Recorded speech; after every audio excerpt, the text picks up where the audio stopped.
en tant que un artiste comédien dama fi ñëw en tant que employé des médias parce que ci kër gi laay liggéey sama teranga fi la nekk gannaaw yàlla yonent bi ak Serigne Touba donc bu yàlla dogalee ñu am natt bu mel nii ñu bëgg ko teg suñu kaw ci loo xam ne ci lu anormal la c'est très normal ñu ñëw assister bi ma fi ñëwee nag li ma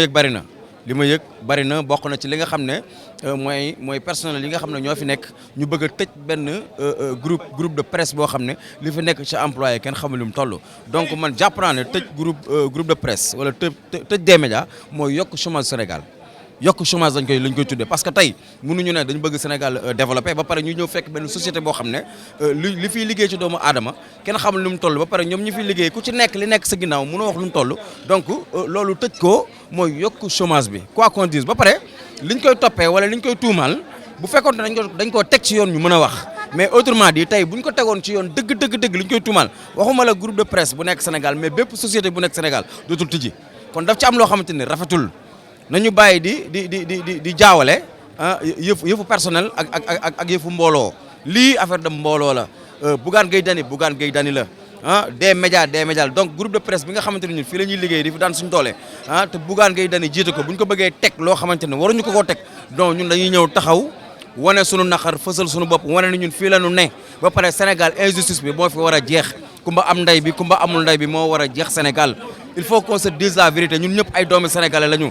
ak doomi sénégalaise fii la ñu dëkk ci dëkk bi juddoo fi yaroo fi màggee fi nanu rafetal jikko yi jàppalante yéenante sunu bopp jàmm àdduna day jeex barki Serigne Saliou Mbacké lu fi waaye di jaay te jaayoo fi taalibe yaa ngi nax sa bopp jaay doole baaxul kenn am doole ci àdduna mu yàlla sunu borom kon dafa am loo xam ne bu ñu ko bëggee teg groupe de presse bi te ñu fi liggéey di fi yeewoo di fi xëy di fi daal suñu doole àdduna bépp duñ ci xool ñu ciy def liggéey bi mucc ayib c'est très normal ñu ñëw taxaw fësal sunu naqar ñëw ñu fi nag ay en tant que ay artiste comédien non dañ fi ñëw parce que ay employés des médias lañ donc nañu xoolaat li ñuy def loolu du affaire u des médias li des médias di dund nii am na yeneen entreprise yu koy dund dans ce pays là et difficilement te du yoon aujourd'hui la question c'est de sauver l'entreprise au Sénégal l'entrepreneuriat l'entreprise au Sénégal mooy sauver sénégalais yi mooy sénégalais bu nekk am possibilité dund normal mais loolu dafay lalu ci des décisions très fortes impôt dafa diis au Sénégal lu tax mu diis mais yow location bi ñuy wax ni am na foo xam ne bu fa eggee nit ñi dootuñu mën fay dañuy taxaw quand on parle de redressement fiscal c'est par rapport à un fait déclaré woo lan nga déclaré wul mais au-delà du raison pour tëj entreprise du raison pour bloquer ay nit du raison pour empêcher ay nit ñu dund je pense que am na loo xam ne tey mën nañ ko wax il faut que sénégalais yi comprendre que suñu régime fiscal dañ ko war a xoolaat parce que ça date du colon te colon bi dafa am nu mu doon fonctionner ak ñun tant que defuñu rupture drastique au lieu que ñuy forcer nit ñi ñuy fay ay impôts yu cher mais nañ fexe Sénégal yëpp di fay impôt normal ñaata nit la ñu exonéré dans ce pays parce que am na fu ñu bokk wala am na accointance yu ñu am ak ñenn ñi disparité yooyu moo indi peut-être jafe-jafe yi maintenant après amul kenn ku sañ a taxaw ci Sénégal ne du ma fay impôt tey liggéey ay milliards amul mais nañ ko jaaral ci yoon. dañ ko jaaral ci yoon Paasan tey bu fekkoon ni par exemple li nga xam ni état bu Sénégal teg na fi tànkam ñu fi mu toll nii ñu njort ni am na faneen fu mu bëgg a xuus mooy nasaxal li nga xam ne rek mooy groupe des médias tey yow loolu boo ko doon jàngat ban jàngat nga ciy def. nasaxal groupe des médias alors man benn affaire laay wax. La ligne éditoriale dérange mais il faut se poser la question pourquoi la ligne éditoriale dérange ak ban ligne éditoriale la lañ fiy wax information boo xam ne Sénégal yi dañ koy déglu ñu leen di wax Macky Sall def na lu baax opposition def nañ lu baax Macky Sall juum na opposition juum na loolu lañ fi wax waaw est-ce que loolu tey war na mën a nekk opportunité wala question wala prétexte pour ñu agsi fii je ne pense pas après am na ñenn ñu naan oui Bougane il faut mu dem négocier discuter et cetera. Oui certes ku yor entreprise bu ni mel di nga waxtaan ak kilifa yi mais le principe sacro-saint mooy waruñu toll fii c'est-à-dire ci dëkk bu bëgg a avancer vous pensez que problème bu mel nii di nga ko dégg dans les pays occidentaux non xëy na tolloon nañ ci jamono ñun peut-être ñoo ci toll mais dañu war a corriger problème boobu nañ dem ci sensu defar dindi sensu yàq tey jii nii inspection wala un inspecteur des impôts et domaines bu yoree dossier bi bu ñu tëju woon ak moom ci nekk ci waxtaan rek ne ko ci nit diggante nit ak nit laaj ko est-ce que sa xol may na la tey nga jël benn décision boo xam ni day induire par exemple entreprise bi tëj gëm naa ne boo ko laajee dala naan non te pourtant même inspecteur boobu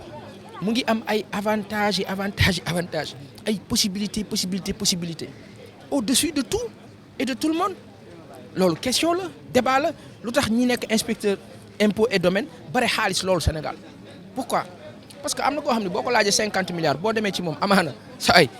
mu am nu mu defanteeg yow gaw ma ne loolu am na de waxuma ne am na de mais dama ne amaana njort la donc ni ñu mën a njortee ci nit ñoom impôt et domaine daal dina déclaré woo wax nga waxoo da nga waroon leeral ñoom bu leen questionné woon tey lu bëri dina feeñ donc Sénégal moo toll foo xam ni pour man niveau bi ñu yóbbu ni du yoon war nañ ko dépassé war nañ ko romb kilifa yi war nañ mën a waxtaan diw allo nangam am na mais il faut que ñu demee nii. li ma yëg mooy li yonent bi sallallahu alayhi wa sallam waxoon rek yonent bi dafa waxoon ni masalul muminina fi tawaadudihim wa taraxumihim wa taatufihim masalul jasadi yonent bi dafa ni iza staka minhu iduwun tadaa lahu sairul aadai bil humma wa sahri yonent bi dafa waxoon ni jullit ñi dañoo war a mel ni jëmm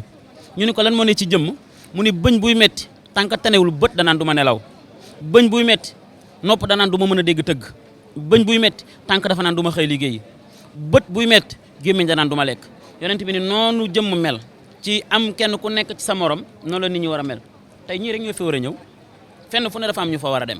mooy ay caméraman da nga fi war a gis ay journaliste nga fi war a gis parce que lan moo tax li nu war a tëj ci loolu lay dund loolu mooy métier loolu mooy teraangam réew nag boo bëggee mu dox nga commencé jàpp ca ña koy doxal di leen gor di leen fitnaal bëggoo réew ma avancé te itam lii mënoon naa yem ci alalam mu ciy dund parce que ku defar lu toll ni tedd taxatul ndax avant mu koy tabax bu dajalee xaalis ba war koo tabax jàppal ni ki tabax li borom xaalis la mais bëgg teral yeneen doomu aadama yu teral seen ay njaboot moo waral mu tabax li tey pour man ndax xaw ma tey jii kan moo ko tëj ñaareel bi du ma ko jiñ kenn parce que buñ ma woowoon ci yoon ni ma ku la wax ni diw la lu may tontu te góor du wax lu mu xamul waaye ku ko mën a waajal ngir di xeex ak ay fiscal toogal bu dee jàmm la tax a jug waxtaanal ak moom ah diw kat amel nga ñu nangam même tey yoon yow bu ma la ameeloon xaalis ñu dem ci yoon dañ naan ma noo ko mën a fayee est-ce que dañuy dugg sama kër saisir ma damay laaj rek yoon tey man bu ma ameeloon nit xaalis ñu dem ci yoon dañ naan ma oustaz wax ko noo ko mën a fayee alam yaabu lañ wax ñu waxtaane ko mais bu fekkee ne yoreel naa la bor nga ni ma da nga koy fay ma ni la nu ma koy fay nga ni ma déedéet damay ñëw saisir si la yaa quelque chose kon nañu yërëmante nañu ñeewante ñi fi jaaroon wax naa ko sànq Senghor tey jamono jii tembe demal bàmmeelu Senghor ay nit taxawuñ fa di rang Abdoulaye Wade fi mu nekk nii boo demoon benn nit ñaar nit nga fay fekk Abdou Diouf a ngay dox ay Paris ci riiwu Paris ya tey kenn du ko dar Macky Sall moo aye tuutil mul ko man tasa yàlla mooy jox nguur ku ko neex ay at ci kanam da ciy génn jox ko keneen mu yor ko góor gu ne fi xel am way wu rafet kenn ku ne loolu lay ñaan ni ngeen def rafet na kontaan nañu yëg nañu ci sunu bopp kan yéen kat am ngeen ñu nit am nañu leen loolu kese la